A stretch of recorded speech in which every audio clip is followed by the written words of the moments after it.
Welcome to Innovating Music. I'm your host, Dr. Gigi Johnson. Thanks for being part of the family. You're now in our final 3 episodes, which we're going to share with the new podcast, Creative Innovators. So you'll find that at creativeinnovatorspodcast.com, and we'll share more information at the end of this episode. We are in year 5. Yes, year 5 of this podcast. Time flies when you're having great fun with great guests, and we're bringing some back. We had Jay Gilbert on recently. We are now have brought back Dmitri Vietze, who not just runs Rock, Paper, Scissors, but he also runs Music Tectonics.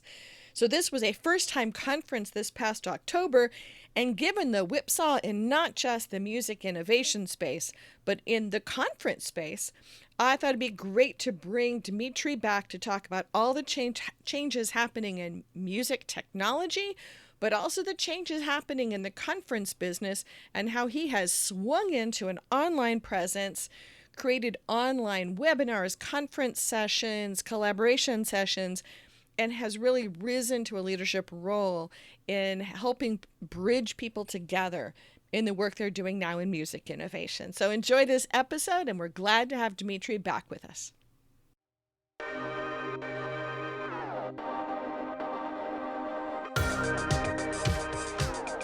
To me, this is the most interesting time because it's taking the assumptions under most of what we do and has flipped everything on its head. So since we got together, you launched a great live conference, which Music Tectonics was last October?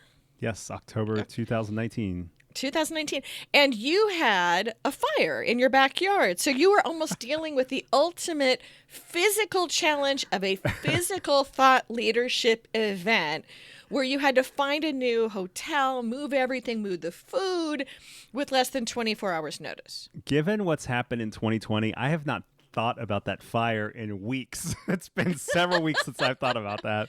Luckily, we weren't actually in a fire, but because the fire broke out, a brush fire in the Los Angeles area broke out in the neighborhood where our event was set to happen. And we found out literally the day before. We were in LA doing our pre-conference on the other side of town, which was on purpose, and then found out about this fire. And we quickly had to realize that this fire wasn't going to be taken care of and put out by the time our event started in the the next day. So we were in our venue and our official hotel were both in the evacuation zones, and both of the venues were kind of like, well, you could probably come here, and we were like, I don't think that's the best idea. So we had to pivot quickly, and it worked out well. It was great. So I have nothing to complain about. I mean, we ended up feeling great, doing a great 400 plus person event without a hitch. There was an exhibitor or two whose stuff didn't get across town in time. But the programming, the speakers, the attendees, lots of enthusiasm, great energy. There hadn't been anything like it in Los Angeles before. So I think the people were really excited about having something like that there, because there's such a pivotal overlap between music, tech, gaming, content, TV, film, all in LA. And I think the music industry for a while was moving away from LA, now is all moving back. In fact, there's several conferences that used to be much heftier for music in LA that left LA because LA doesn't tend to go to stuff, or at least that was the reputation. But we're almost now living through the digital fire again, so that folks like you who have a thought leadership community and event are suddenly going, crap, what we were doing live, which includes convening around music technology opportunities, people meeting each other, people working together, that suddenly the physical part went poof. And then you've taken the opportunity to now launch weekly events, change your podcast out, you have a whole company under this, Rock, Paper, Scissors, where you're now having to represent people into the digital wild. So you've been doing that, but now everything is 100% work from home, create from home. How has that changed what you do and what you've done with Music Tectonics? Well, it's actually been really exciting for us because even though we're not quite sure what's going to happen in October 2020, we still have a hotel reserved in LA, actually Marina del Rey this year. And we will be excited to do it if our community is excited to do it. And that has a little bit to do with the government, but it has more to do with what people's appetite for being in person in a group of 400 to 500, things like that. So we'll have to see. But other than that, I mean, we've stuck with what our mission is, which is to kind of like build a hub for this music technology community, which is really about forward thinkers, innovators who want to do new and interesting things in the music space.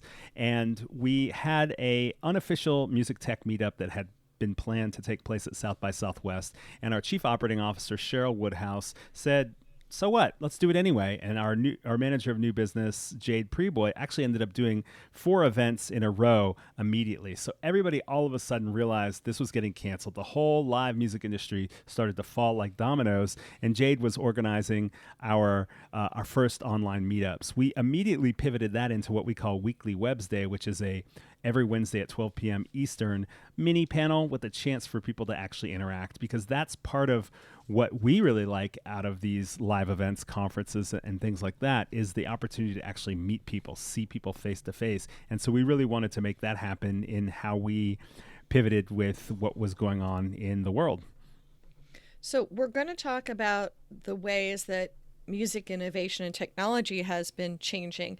But let me stick with the question of how do people actually, we're recording this in June of 2020. We're a few months into the hyper-zoomization of living with your face-to-face and close-up, showing your apartment, home office, or unmade bed, that we've gotten this whole getting used to being face-to-face, but we're also talking to these boxes with someone's name on it. How do you... And I know some ways you've been doing it, but how do you get people to actually communicate and collaborate in this hyper-personal, impersonal set of platforms? I mean, I think it actually starts with curation, the decisions that you make about what the topics are, how you're framing the topics, what the questions are, and who you're choosing to talk. There are lots of people who are used to being on panels who actually aren't that good at it. And they're used to a lot of name dropping. They're used to a lot of kind of like high level stuff that sort of is already common knowledge. And so the good thing about being focused on innovation is you get to mix in the big time players with some free thinkers. And as a result, you can kind of push the conversation forward more. So start with really good curation. Start with thinking about, well, what are the types of topics and voices that you want to put out there? And then what are the types of questions you want to ask them? And are they going to be willing, and find out in advance, are they going to be willing to go there with you? Or are they going to be monitored by their PR person and really only be able to say the same stuff that gets released in press releases? So really what you do there is you end up, if that's all you get, you end up attracting people who are basically looking for work or looking for partnerships. And they're really just there because they want to connect with that person. So then the next part becomes really important, which is how do you actually allow people to connect? How do you allow relationships, friendships, professional networking, and business to be conducted between those folks? It's really hard to do with Zoom. Obviously, a lot of the traditional industry events that do Zoom or other webinars really are focused on the webinar. It's a one-to-many presentation, which is the old model. It's the same thing that's changed entirely in all forms of media, including video gaming and music and so forth, where it's no longer about one creative person or one smart person talking to everybody else. So what we've been trying to do is push Zoom to its limits of letting people interact with each other. So we do a panel that's one-to-many. We do the Q&A right in the chat. So even if we don't get to the answers on camera, we're still getting to some of the users answering, the community answering each other. And then the third thing is we leave a lot of time, not only for Q&A, but also for actual networking, where anybody who's in the room, because we've already verified everybody. Well, you were there, I think, on our first Webs Day. You taught me so much about what not...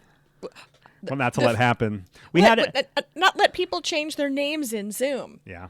Yeah. Because that was part of the torching of the event. Right. Yeah. So we learned quickly about Zoom bombers. I haven't heard as much about them as much, but we now require verification with LinkedIn URLs to verify somebody really is. And if they don't have a company URL that we recognize, then we actually have to we force them to message us through their LinkedIn account, so we know they really are who they are. And that's helped tremendously. But once we got past that piece, and ever since then, we always let as many people as want to introduce themselves on camera to do so. We also encourage everyone to post their email, their LinkedIn, their URLs, their socials in the chat as well. And then we share the chats. We've actually just released the Music Tectonics app early summer 2020. And so we actually have an app where we're posting the chats, we're posting the video. It's a community app. So it's kind of like a vanilla white label Facebook, but just for the music technology community. So we're also driving people to go find their additional content like the transcripts, the chat transcripts there. So speaking of tech, then what tech did you choose for your app? We're using something called Disciple, which actually came out of a music company. Although that's not why we chose it. We chose it just because it had the features that we wanted. But it's totally white label. So we've already changed the URL to app.musictectonics.com, and we are getting approval in both the iOS and Android stores. So we will actually have native mobile apps in both cases, which will mirror what happens on the web app as well. Excellent. And so nobody will know it's Disciple once that all happens. Though it's always good to promote the folks that you have as your vendors who you enjoy. Well, I pay a pretty penny for it, so I'm hoping they'll promote us at some point. Excellent. Well, so part of it is, though, a lot of people are looking for new tools to collaborate in. So you've had some that have been around for a while, and I think some of the story of this technology change is, in terms of innovation in music, is some people were standing there with tools going, why does no one come? And suddenly people are there after sitting around for so long. But other folks, it's like, well, they had this in their back pocket. It was working for their company. Now they see other people have that need, and they're scrambling to bring out or enhance new tools. So that's, to me, some of the story of all this. But I'm here to hear your story about all of this. So you have been then able to be kind of, I won't say Switzerland because that implies neutrality. You've been a booster for folks who are looking at enhancing what they're doing with technology and this shift to work from home, create from home, communicate from home. Yeah, one of the reasons we started Music Tectonics, my daily gig is Rock, Paper, Scissors, which, as you know, is a music tech PR firm. We do, publicity, press relations for a lot of different music technology companies. But we actually wanted to start Music Tectonics to give it a little bit of a Switzerland feel and to always try to balance not just promoting the companies that we work with, but the entire kind of what we call the macro system of everybody that's in that space. And one other piece of that, as I mentioned before, is both the startup innovator side and some of the companies that are already well established and really trying to build a bridge there. So in that sense, we do have to play kind of a neutral role.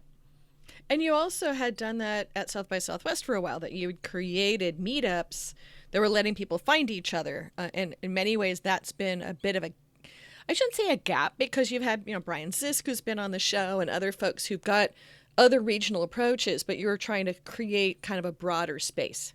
Yeah, we definitely were aiming for something that was national, that could be multi-city, could be international as well, and really trying to not just focus, because I've noticed I didn't want to compete with other existing events and so forth that are already out there. Some of them lean heavily on the innovation side, some of them lean heavily on a regional base, and some of them are very music industry, major label, indie label, publishers, sync, all those things already existed. So we were thinking, well, you know what, let's try to put it all together in as balanced a way as possible. So you are working from home, yes? Yes, my team of 17 are all working from home within a couple of miles of each other. And you are in the hotbed of music. You mean location-wise? We're in Bloomington, Indiana, which is midway between Nashville and Chicago. So though our conference is in LA and none of our clients are in Bloomington, this is where we found an amazing overpopulation of extremely smart, highly educated people who are interested in both music and innovation. And to me, that's one of the interesting times right now of music innovation, is that you can do things from anywhere to create a new company, a new business, a new tech.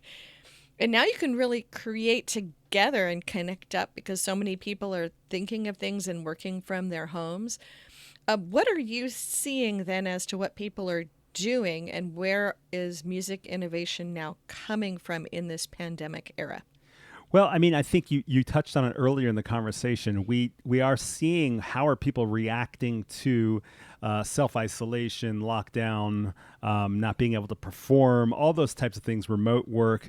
We're seeing a lot of interesting things happen. The first one, of course, is on live streaming, where live streaming I've thought of as a bit of a stepchild of the music industry, because people were perfectly happy going to actual shows. And live streaming does one thing to create access, which could be both in terms of geographic location, it could be in terms of price, it could be even something like having disabilities or not liking smoke or alcohol or any of those things. It creates access, but a lot of the stuff that people wanted from concerts had more to do with who they were, their identity, meeting people in person, dancing, falling in love, getting intoxicated. All of those things go together with how people experience concerts traditionally. And so live streaming never really took off. It felt like it was a very poor facsimile of the real experience. But now that we're in lockdown, people, I think, are realizing that, A, there's nothing else to do. If you're a performer, you have to figure out something, right? And B, that it's not the same thing, but it is a way to perform. And so it's like any artistic endeavor where your mentor, your teacher, or even your mind, you decide to put limitations on yourself as a way of expressing another aspect of creativity, to say, all right, what if I work within these limitations? How far can I push creativity here? And so I think as a result, people are getting really creative with it. And, there's live streaming platforms. You kind of hinted at this earlier. There are live streaming platforms that have existed for, a decade, but they never really saw traction. All of a sudden, they're starting to take off. Or people that are in parallel universe in terms of what their value proposition is, what their company offers, or what they're trying to do for the world is right next door. And they're like, oh, let's turn this into live streaming. So you're seeing that's come, to turn into a lot of opportunity for innovation. So some interesting things have come out as a variety. As a result of that, and one of them is the variety of ways in which to monetize that, which we could get into. One of them is the reemergence of kind of a conversation that was existing in digital music, 5 and 10 years ago, about ubiquity versus obscurity, and how you approach live streaming as a result. And that, to me, that conversation came up when social media first started getting big, when streaming services started getting big, and we can talk about that. And then the other thing is just habits. Like, will these habits stay? I think there are new habits being formed right now. I don't think, once it's safe to go out, I don't think concerts are over. I don't think people are like, oh yeah, live streaming is so much better than going to a festival or a bar or a club or a theater. But I do think people might say now in the future, well, I was going to go to this show, but it's really too far away, so I think I'll live stream it. Or, well, there's no shows that I want to go to this weekend, but there is this cool thing happening on Fortnite, and I think I'll just dive into it that way, and I'll engage in music in that way too. So I think there are habits that are being formed right now that will change what happens. It won't be 100% shift from real concerts to live streaming, but it will be a shift that stays with people past this. Well, it also opens an opportunity for a different type of windowing, so that, it's almost like we've assumed that we've got scarcity of a live concert, and then we have a stream that, of course, you can't really hold back, and it's going to be coming at you no matter what, and if not, it'll be pirated. And now there's the opportunity to kind of provide other VIP delivery, create artificial scarcity through a live stream, something that, you probably can screen capture it if you know what you're doing, which is a lot of people. But then there's the opportunity to have a custom delivery without having to go on the road. So what type of companies are you finding that are kind of slicing that pie in different ways? Yeah, so we did a mini series on the Music Tectonics podcast. We usually issue things once a week on Tuesdays, but right when this hit, I really wanted to dive into live streaming and remote collaboration. So we did like back-to-back interviews like every day of the week, and so we ended up with several in a row. So for live streaming, we interviewed YouNow, which is a platform that some people would kind of say is similar to Twitch, but it's smaller. It's got its own flavor, and each of these platforms has its own kind of set of rituals and etiquette and ways to monetize, ways to engage, and ways to build audiences. YouNow, we also had Emma McGann, who's an artist that's been on YouNow for quite a while, talk about what her strategies are there. And she really helped me see how within a platform, it's kind of like a social media platform where you have to get to know how it works. Don't think of this as a stage that you're getting on, but you actually have to understand how people are engaging, how creators and performers are collaborating across from each other, and what the features of a given platform are that make that performance unique on that platform. So for example, on YouNow, obviously there's this ability to tip through the use of these type of emojis and animations and things like that. And so she integrates into her performances, as any successful YouNow and Twitch musicians do, of calling out performers when they tip or when they engage, when they show up and so forth from stage. They can use the chat to ask for song requests, to make requests. On YouNow, you can even bring a couple of your audience members, quote, on stage so that you can have like a little dialogue. So you start to get a little bit of that like VIP experience right there within the performance. But we also talked to a newer platform called Topeka, which is at topeka.live, where they actually bring more of a VIP experience where it's almost like you find artists that you like and you can actually have them do a house concert just for your family via Zoom, or you can have them serenade your partner for their birthday or anniversary, or you can set up a chat for somebody's birthday where you say, hey, would you like to talk about guitars with my partner because they're really into the same kind of guitar that you play. And so there are those kind of VIP things as well.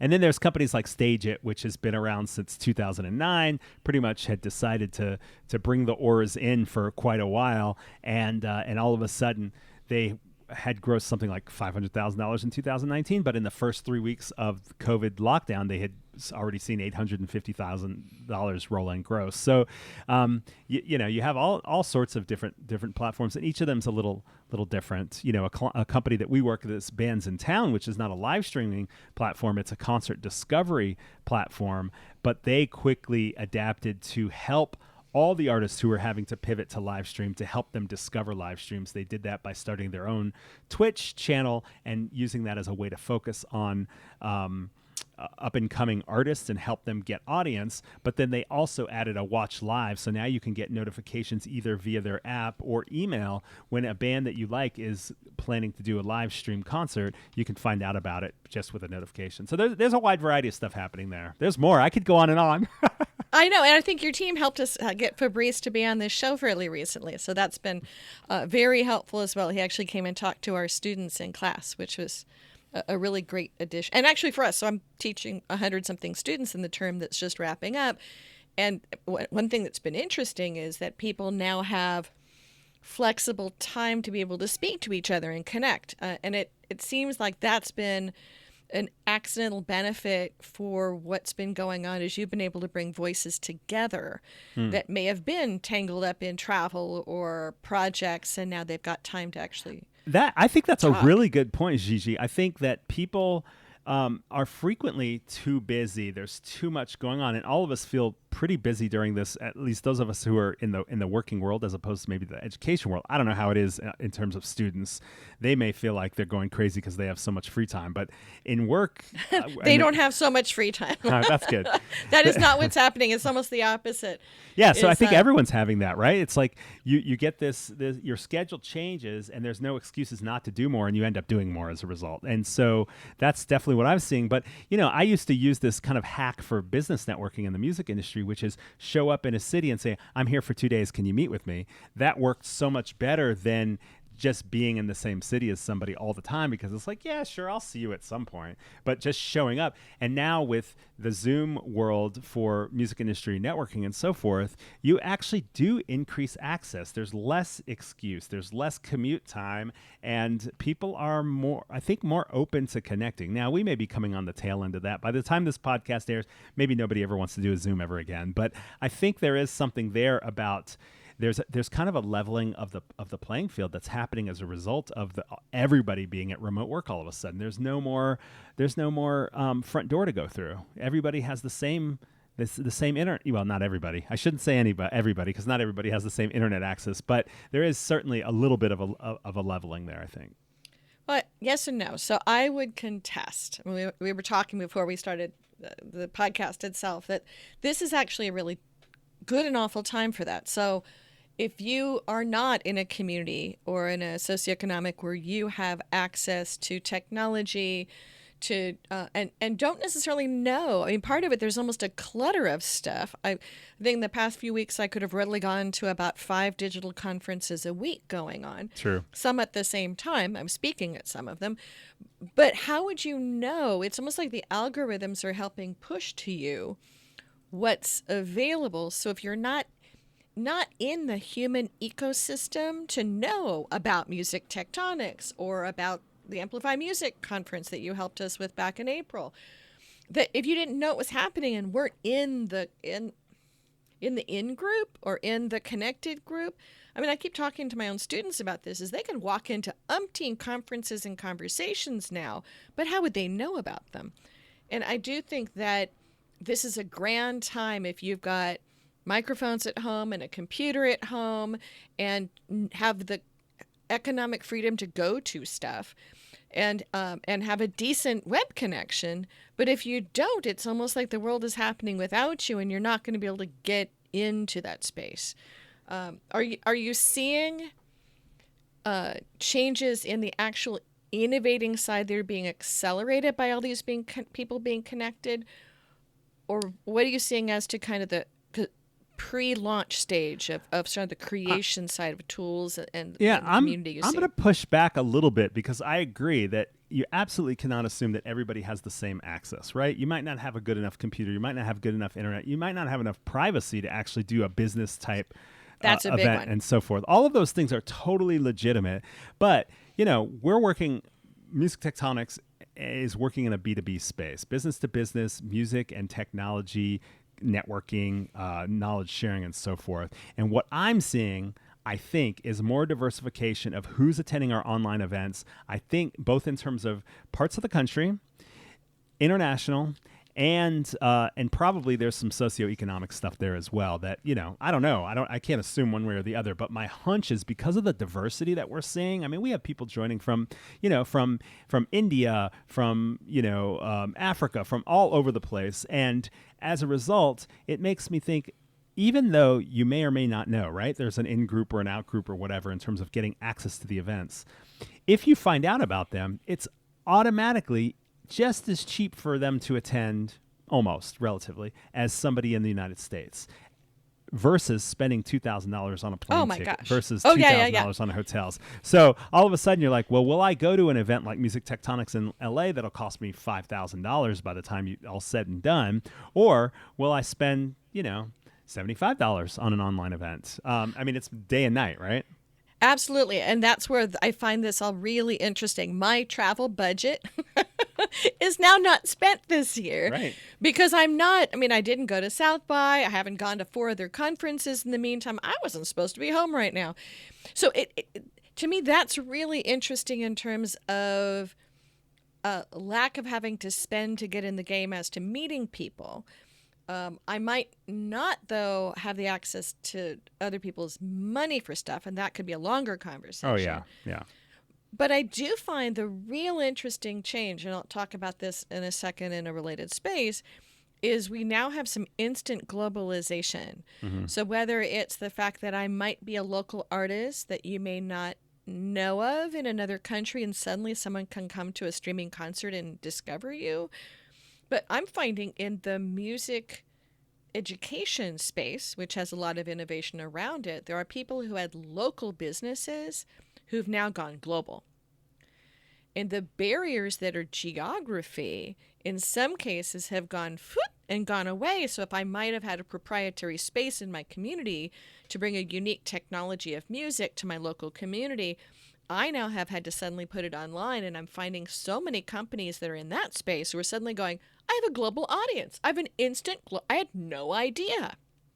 Absolutely. I mean, that's what we're talking about in terms of this remote work kind of leveling the playing field a bit, because all of a sudden everybody has access to everybody. And, whereas before it's like, oh, am I going to do a Zoom call? Are we going to deal with these time zone changes to do this demo, to find out about this app or this platform? And now it's like, well, that's what everyone's doing. So, there's no resistance to setting up those video calls with people.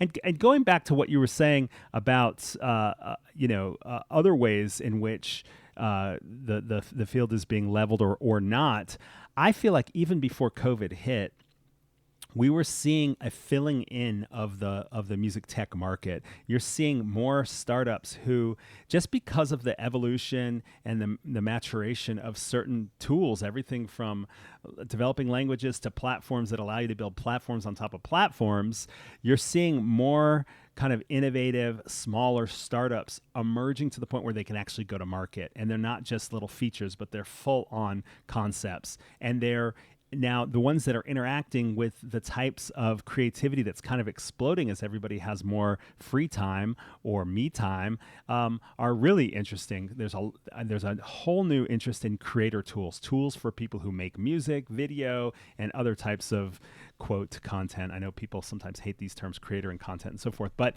they're a little bit more generic because it's not just happening in music. And so you're seeing tools that are addressing issues like monetization, production, remote collaboration, analytics, all those types of things that are specifically for kind of a diversity of creators. And some people who may not have been able to actually make music with more traditional tools, or I shouldn't say wouldn't able to, but maybe weren't drawn to, or for whatever reason, their particular skill set didn't really match with what tools are available. All of a sudden, they're getting new tools available. There's the ability with companies like AudioBridge, which is like having a multi-track recorder on your phone, or Soundstorming, which is like a social media music app, like if Instagram was meant for music, where you can get ideas and brainstorm and collaborate with other artists, things like that. So there are, I think, these tools that are emerging that in the past would have had to come from much bigger companies. They would have come from Silicon Valley or New York City,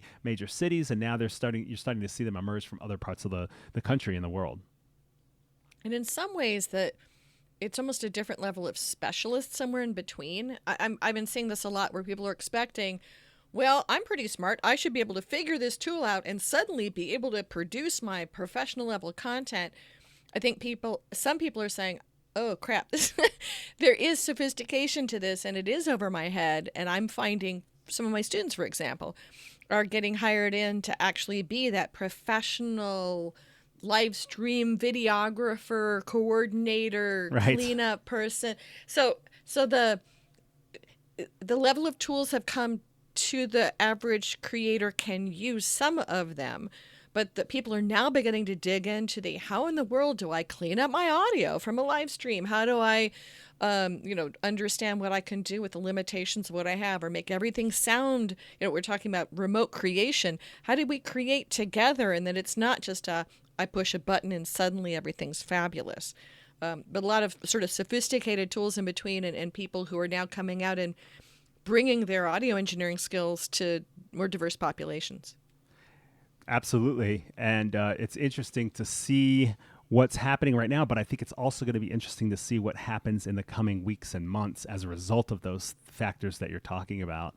I mean, even people, even the types of actions and shifts you're seeing on things like TikTok, which was exploding before the lockdown, but then all of a sudden you see this family version of TikTok because everybody's stuck at home together, and start to see like people are actually now treating that as a marketing platform. How do you get a TikTok dance? You know, like I'm on an artist managers forum on a social media platform, and there are people who are talking about, so how do you collaborate with dancer influencers on TikTok to get your music to take to get some more traction? And you have companies like Chartmetrics that now released a new chart for analytics around on TikTok and so forth. So there's a lot of creativity happening that I don't know that we'll see fully emerge right away. Although I will tell you, there are more releases for indie artists coming out right now. You know, CD Baby's one of our clients, they're a distribution company for independent artists, and they're seeing a huge uptake, an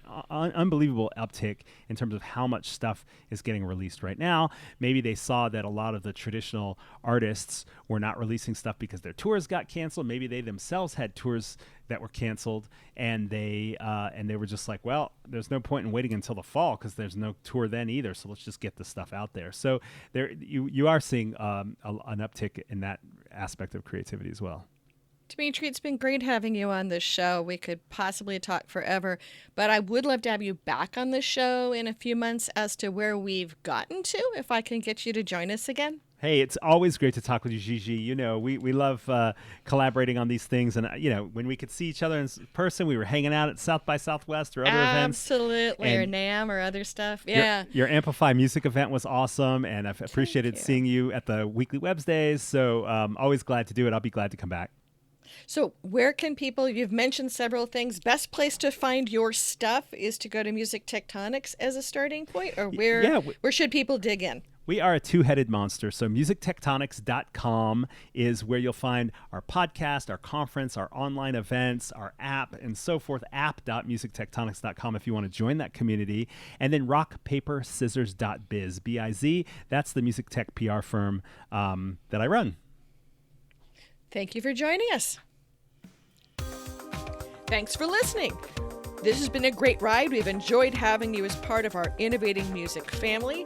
Please stay tuned for my next podcast, which will be Creative Innovators, and you can find us at creativeinnovatorspodcast.com.